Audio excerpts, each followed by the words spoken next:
What's going on, everyone? My name is Jimmy Conover, and what I have right here is the Fifine K037 Lav microphone, and it might just be the cheapest microphone worth buying. Let's check it out.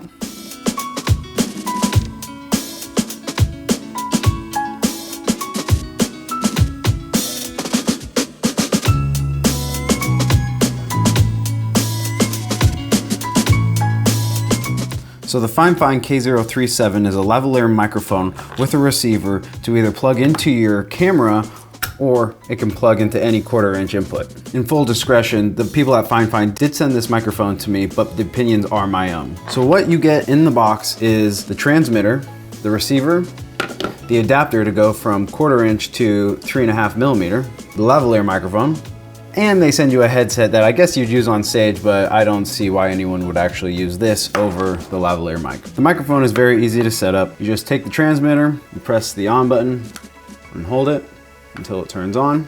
You then just take the transmitter and you just flip on the on switch, and red actually means paired. And for me, I'm gonna be plugging this into my microphone. So I just take the provided adapter and put that on there, and then I just plug it in.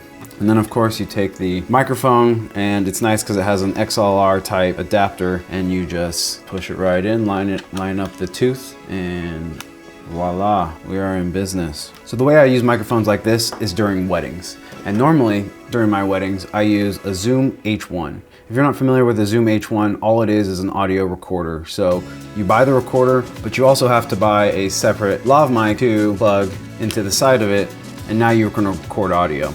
There are upsides and downsides to this, but it is very reliable, and that's why I like it. So I thought it would be fun in today's review to compare it to what I use most, which is the Zoom H1.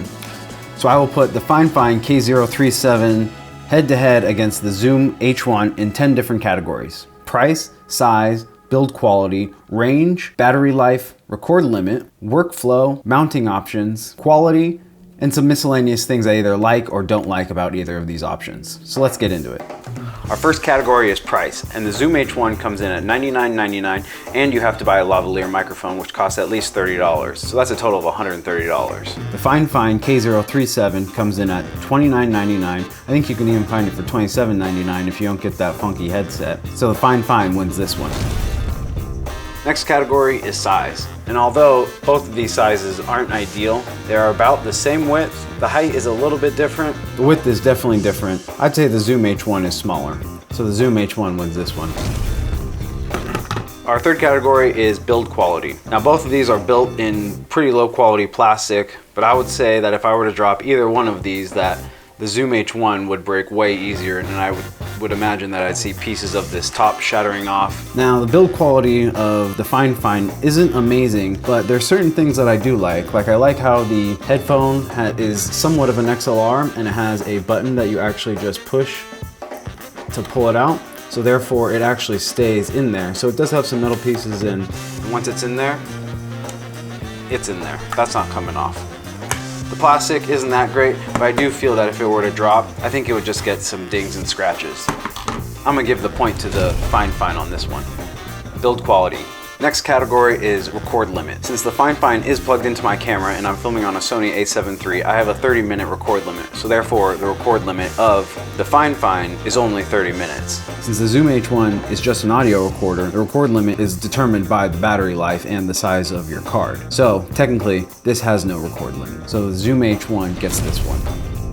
Next up, we have workflow. Since the Fifine is plugged into my camera, the audio is being attached straight to the video clip. So therefore, there is no extra workflow. However, with the Zoom H1, this is a whole separate file. So this requires creating a different folder, uploading these files separately, dropping them into the timeline separately, and then finding out where the audio that is on the recorder and the audio from the video match up and lining them up, cutting them together, making sure that it all stays together.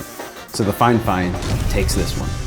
Next up, we have range. Fifine says that the range on the K037 is about 50 feet. And since this is just an audio recorder, there is no range. So the Zoom H1 takes this one. Let's go test out that 50-foot range. All right, now we are outside doing a range test. I've marked locations on the ground every 10 feet. So let's see if the audio stays good throughout those different distances. Here I'm at 20 feet, which I'd say is the low end of the range of which I would need it to still be good audio. Here I'm at, I would definitely still need good audio at this distance. Now here I am at 50 feet. I can't see a time where my camera would be this far away from the person with the microphone.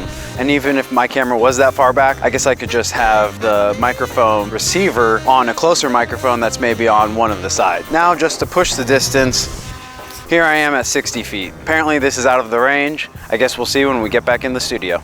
Our next category is attachment options. Now the Fifine comes with the clip on the back, so it's easy attachment to any belt, any pocket, any shirt, any dress. This can be attached on men and women. The Zoom H1 has no attachment options. It does have this 1/4 inch on the back for attaching like a tripod, but I've never been actually able to find a clip. I actually ran into an issue where I had a woman minister at a wedding, so therefore I had nowhere that I could hook this and I didn't have a clip to put this on her. So I ended up just plugging into the mixer board, hoping that that audio would end up okay. Everything ended up fine, but I wasn't able to put a backup recorder on her just in case the mixer screwed up. So this one goes to the Fifine. So next up we have battery life. I filled all these up with brand new batteries and I turned them on and wait until they died.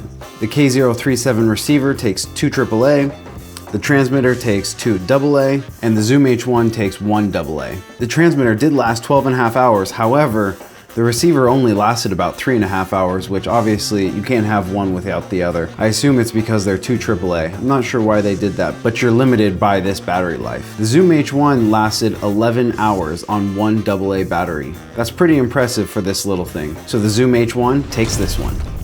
So our final category is the miscellaneous category. I'm gonna use this category to either give or take away points from either one of these, depending on whether I think it's a benefit or a drawback to either one of these. I'm gonna start off with the Zoom H1. The Zoom H1 has these microphones at the very top, which can be good for getting ambient sound if I wanna put this down the aisle, or just get any ambient sound. If it's during the speeches, I can put this out on a table, I can put it out on the dance floor. It's really universal. So because of that, the Zoom H1 gets an extra point.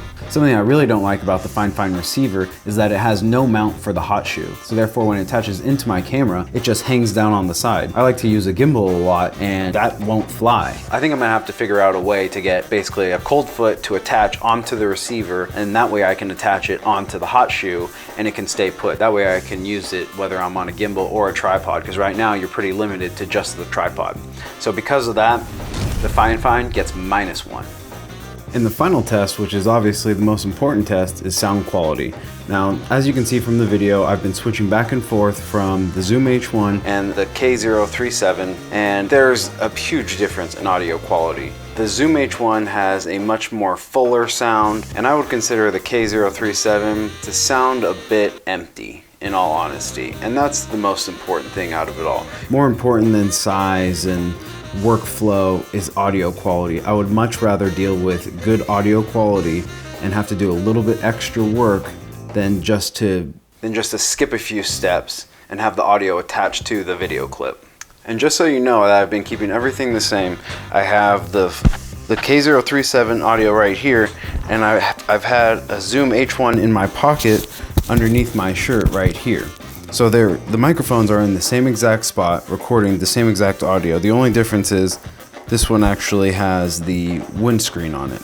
Now, with that aside, who is this microphone actually for? Because I do think that there is a demographic. This is a $27 microphone, and this is a $130 minimum microphone. I think this has a market for the people who are just getting into video, wanting to jump into better audio, something a little bit better than the onboard mic. I do think this is a great option for those beginners, those novices. At the price point, I think this is a really great microphone. And to be honest, even when I was editing and I was listening to this microphone for long enough, you start to just get used to that sound. But when I was flipping back and forth in between the Zoom and the K037, then it was really obvious. So to wrap things up, is a K037 worth the money? Absolutely. Is it worth it for you? I can't determine that. But what I do know is that the Zoom H1 is the right tool for me.